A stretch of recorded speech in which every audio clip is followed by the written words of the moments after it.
Duterte, ito po ang tanong para po sa inyo. Unang tanong, sa inyong talumpati noong Nobyembre, 22 beses po kayo nagmura, Mayor. Minsan nyo na rin inaming naharap kayo sa reklamong acts of lasciviousness sa nakatweet. At nung na-interview ko pa kayo, sinabi nyo rin, kayo po ay palamura, kayo po ay babaero, kayo po ay nakapatay na ng kriminal.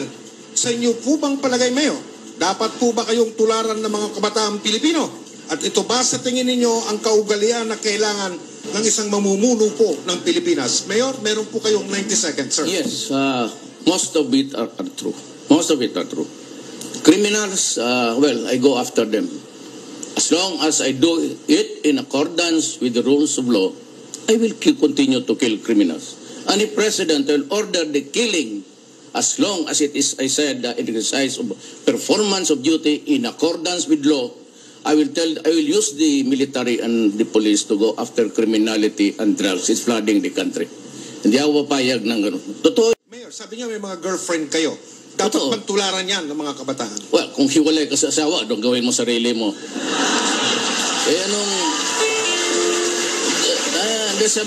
Anong gawin ko itong karga-karga ko? Hindi ko naman ipagbili ito. Hindi mo masangla eh.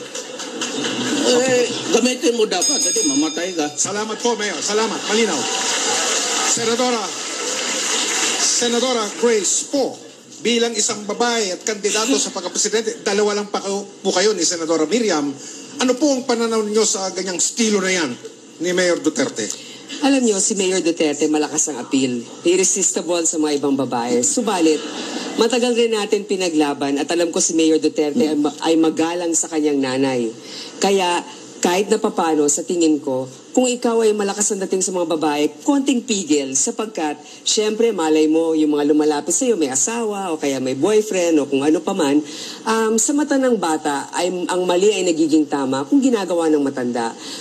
At least alam natin si Mayor Duterte, minsan sinasabi naman niya yung mga hindi niya na nararapat na nagawa noon.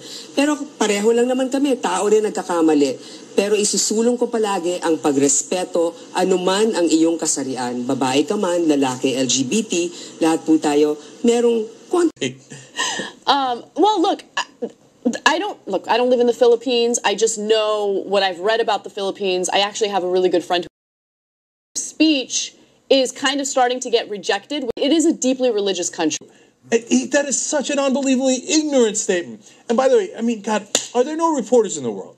Hear this moron in a press conference saying stuff like this or in an interview.